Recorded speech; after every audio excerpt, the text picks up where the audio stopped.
সালামকে বলেছে, হে মূসা, ওই যে যাও পাহাড়ের ওই মহল্লার মধ্যে তোমার এক উম্মত দুনিয়া থেকে মৃত্যুবরণ করেছে, তুমি ওখানে যাইবা, নিজে উপস্থিত হইবা, নিজে জানাজার নামাজটা পড়াইবা, নিজে তার কাফন দাফনের ব্যবস্থা করবা, নিজে তাকে কবরে নামাইবা,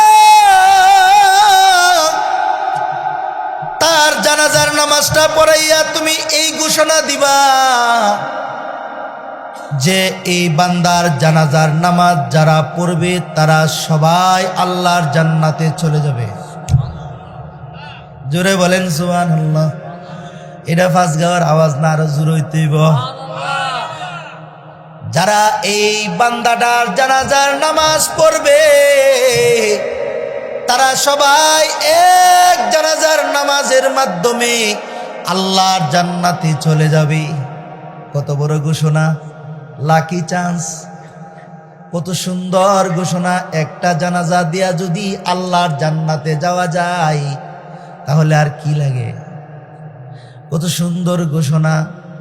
মূসা আলাইহিস সালাতু ওয়াস সালাম ওই জানাজার নামাজের মধ্যে গেলেন, নিজে জানাজার নামাজ পড়াইলেন, নিজে কাফন দাফনের ব্যবস্থা করলেন, নিজে কবরে নামাইলেন, নিজে কবরে নামাইয়া কাফনের ব্যবস্থা কইরা, দাফনের ব্যবস্থা কইরা, এর আগে জানাজার নামাজের আগে মাঠের মধ্যে দাঁড়াইয়া সমস্ত উম্মতকে দাঁড়াইয়া বললেন, এই লোক সকল শুনো শুনো শুনো, যেই বান্দাটা মারা গেছে আল্লাহ, আমার যে উম্মতটা মারা গেছে,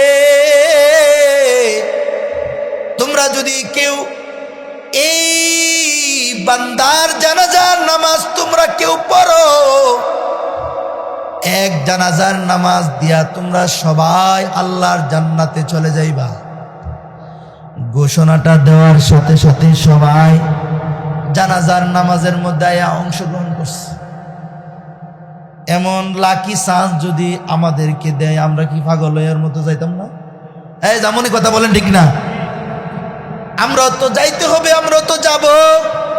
কারণ হাদিস শরীফে আছে জানাজার নামাজ পড়লে এক উহুদ পরিমাণ সওয়াব তার আমলনামার মধ্যে জমা হয়। আপনার ভাই মারা গেছে, আপনি জানাজার নামাজের জন্য প্রস্তুতি হইয়া ওই মাঠে অংশগ্রহণ করবেন, কারণ আপনার আমলনামার মধ্যে এক কিরাত সওয়াব আপনার আমলনামার মধ্যে জমা হবে। মাল কিরাতু, সাহাবায়ে কেরাম জিজ্ঞাসা করে, ইয়া রাসূলুল্লাহ, ইয়া হাবিবাল্লাহ, গো আল্লাহর নবী, এক কিরাত কাকে বলে? আল্লাহর রাসূল বলেন, এক কিরাত হলো ওই যে উহুদ পাহাড়টা দেখা যায়, এই উহুদ পাহাড় সম পরিমাণ এক কিরাত সওয়াব তোমার আমলনামার মধ্যে দেওয়া হবে। সুবহানাল্লাহ বলেন। মূসা পয়গম্বর বলে, এই যুবকের জানাজার নামাজ তোমরা যারা পড়বা তোমরা সবাই আল্লাহর জান্নাতে চলে যাইবা। সবাই দলে দলে আইসা জানাজার নামাজ পড়ার জন্য আল্লাহ তাআলার এই যে মূসার পক্ষ থেকে ঘোষণা আদায় করার জন্য সবাই দলে দলে আয়া সমবেত হইছে।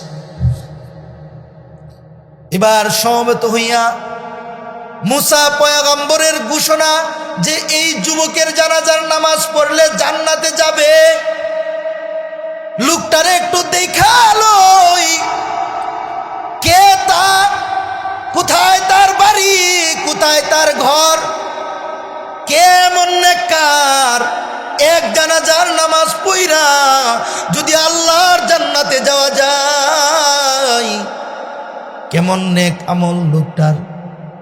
আবার পয়গম্বরের জবান দ্বারা ঘোষণা যে একটা জানাজা পড়লেই আল্লাহর জান্নাতে যাওয়া যাবে, তাহলে লোকটা কত বড় নেককার হইতে পারে? কথা বলেন ঠিক কিনা? মূসা পয়গম্বর বলে, আমি যেই ঘোষণাটা দিলাম ঘোষণাটা দেওয়ার সাথে সাথে মানুষ চতুর্দিকে জড়ো হইছে, আইসা দাঁড়াইছে, দাঁড়ায়া বলে পয়গম্বর আপনি যে বলছেন যে লোকটার জানাজার নামাজ পড়লে জিন্দেগির সব গুনাহ মাফ হইয়া জান্নাতে আল্লাহ তাআলা দিবেন, এই লোকটাকে কি একটু আমাদেরকে দেখাইবেন? লোকটাকে একটু দেখানো যাইবনি? লোকটারে একটু দেখান পয়গম্বর। পয়গম্বর মূসা আলাইহিস সালাতু ওয়াস সালাম লোকটার মুখটা কাপড় খুইলা এলাকার সব মানুষকে দেখাইয়া দিল। সব মানুষকে দেখাইয়া দিলে সব মানুষ এক বাক্যে বলল, যে যুবকটা মারা গেছে, এই যুবকটা যে এলাকা থেকে মারা গেছে, এই এলাকার মধ্যে লোকটা সব চাইতে পাপাচার ছিল, সব গুনাহ সে করত, এমন কোনো গুনাহ বাদ নাই যে তার দ্বারা এই গুনাহ হয় নাই, এমন কোনো গুনাহ বাদ নাই তার দ্বারা এই গুনাহ হয় নাই। কিন্তু তার ব্যাপারে মূসা পয়গম্বর এত বড় ঘোষণা কেন দিল? এক জানাজার নামাজ পড়া আল্লাহর জান্নাতে চলে যাবে, এত গুনাহ কইরাও এত বড় ঘোষণা জান্নাতের।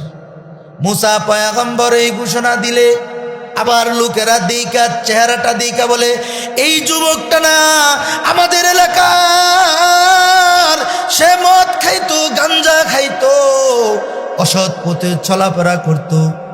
মূসা পয়গম্বরের কাছে আমার আল্লাহ তাআলা ওহী নাজিল করছে, ওহী নাজিল কইরা আমার আল্লাহ তাআলা জানায়া দিছে, এ মূসা যে লোকটা মারা গেছে, যে যুবক ছেলেটা মারা গেছে, এই যুবক ছেলেটা তওবা করার জন্য, মাগফিরাত নেওয়ার জন্য, ওয়াসারিউ ইলা মাগফিরাতিম মির রাব্বিকুম ওয়া জান্নাতিন আরদুহাস সামাওয়াত, আল্লাহু আকবার, ওয়াসারিউ ইলা মাগফিরাতিম মির রাব্বিকুম ওয়া জান্নাতিন আরদুহাস সামাওয়াতু ওয়াল আরদ উইদ্দাত লিল মুত্তাকিন।